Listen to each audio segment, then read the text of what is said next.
नमस्कार, मी राजेंद्र तिडके आणि आपण पाहत आहात युवा दर्पण लाईव्ह. सुरुवातीला पाहूयात आजच्या ठळक घडामोडी.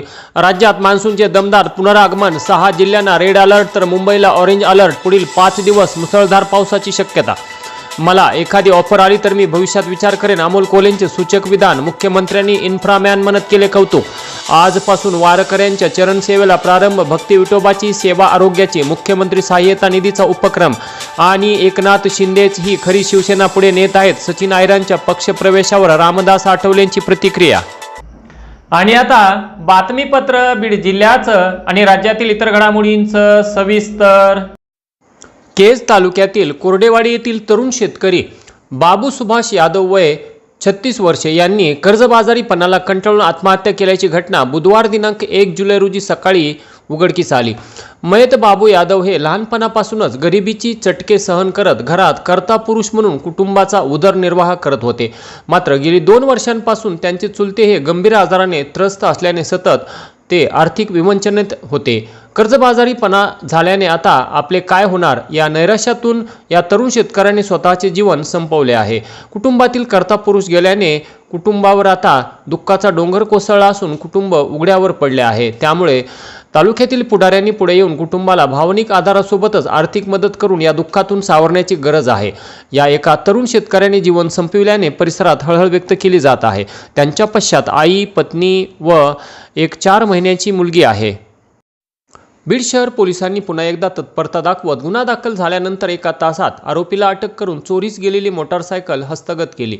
दिनांक 22 जून 2026 रोजी सरकारी रुग्णालय बीड येथून फिर्यादी योगेश श्रीरंग वाघचौरे यांची अंदाजे 60,000 रुपये किमतीची मोटारसायकल चोरीस गेली होती. या प्रकरणी बीड शहर पोलीस ठाण्यात गुन्हा दाखल होताच पोलिसांनी तातडीने तपासाची चक्रे फिरवली व तांत्रिक माहितीच्या आधारे पोलिसांनी अवघ्या 1 तासात आरोपी हुजेब शेख राहणार बीड यास ताब्यात घेतले. तसेच चोरीस गेलेली मोटारसायकल देखील त्याच्याकडून जप्त करण्यात आली. ही कारवाई पोलीस अधीक्षक श्री नवनीत कावत, अप्पर पोलीस अधीक्षक समीर शेख यांच्या मार्गदर्शनाखाली बीड शहर ठाण्याचे पीआय विनोद घोळवे यांच्या आदेशावरून एपीआय संदीप जाधव यांच्या मार्गदर्शनाखाली शहनशाह सय्यद, गोवर्धन सोनवणे, गहिनीनाथ बावनकर, इलियास शेख आणि राम पवार यांनी पार पाडली. या कारवाईमुळे बीड शहर पोलिसांचे सर्वत्र कौतुक होत आहे. केज तालुक्यातील टाकळी येथील विलास घुले यांची दिनांक 20 जून 2026 रोजी धारदार शस्त्राने वार करून हत्या करण्यात आली होती.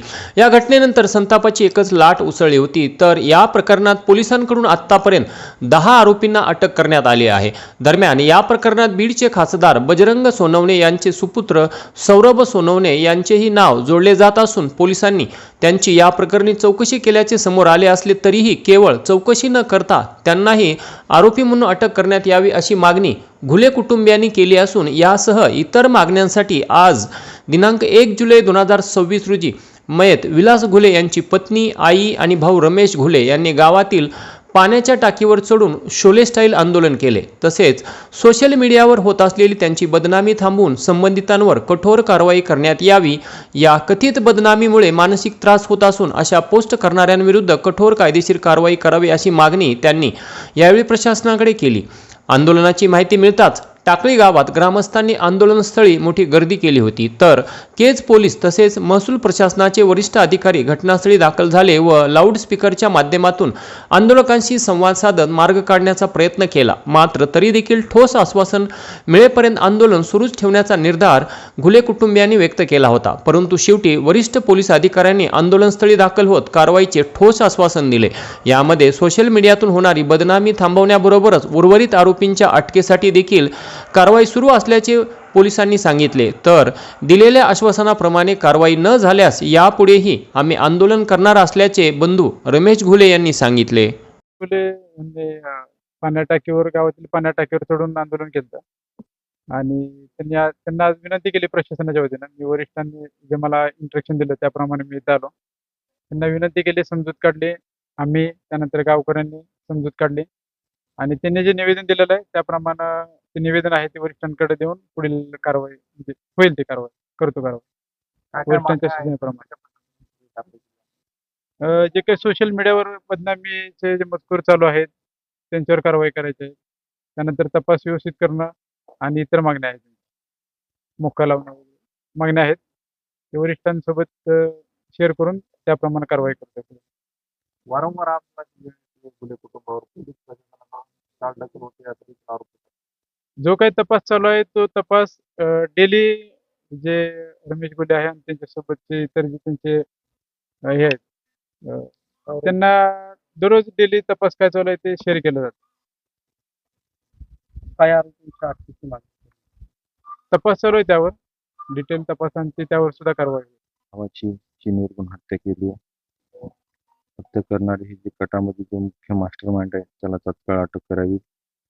या सर्व आरोपींना तात्काळ मुक्त अंतर्गत त्यांच्यावर कारवाई करावी आणि 3-4 दिवसापासून जी माझ्यावरती सोशल मीडियावर फेसबुक, व्हॉट्सअप, इंस्टा या सर्व याच्यावर जी बदनामी चालू ती तात्काळ थांबवून त्यांच्यावर कठोरात कठोर कारवाई करावी. तात्काळ कारवाई करतो म्हणून आश्वासन दिलं. नाही केलं तर आम्ही परत आंदोलन करू. आश्वासन दिलंय 2 दिवस तात्काळ ऍक्शन घेतो म्हणून सांगितले. नाही घेतली तर आम्ही परत उपोषण करणार. वारंवार आंदोलन करण्याच्या वेळेस तुम्हीच बघताय आता तुम्हीच होत चाललंय. प्रेतापासून माझ्या भावाची किती विटंबना झाली आणि कुठपर्यंत आमचा छळ घ्यायचा आहे. ते की सगळ्या मागण्या मान्य करून तात्काळ कारवाई करावी. नाही परत वेळ माझ्या कुटुंबावर आणि माझ्यावर आणि माझ्या गावकऱ्यावर आणू नये. पाटोदा तालुक्यातील निरगुडी येथील चंदाबाई बेद्रे यांना कॅन्सरचे निदान झाल्यानंतर सोलापूरच्या कमल हॉस्पिटलमध्ये उपचार सुरू होणार होते. मात्र त्यांचे आयुष्यमान भारत कार्ड तांत्रिक कारणामुळे ॲक्टिव्ह नसल्याने अडचण निर्माण झाली होती. आमदार सुरेश धस यांचे समर्थक बालाजी बेद्रे यांनी हा विषय आमदार धस यांच्या निदर्शनास आणून दिल्यानंतर त्यांनी वैद्यकीय सहाय्यक श्री महेश बेद्रे यांना तातडीने कारवाई करण्याच्या सूचना दिल्या.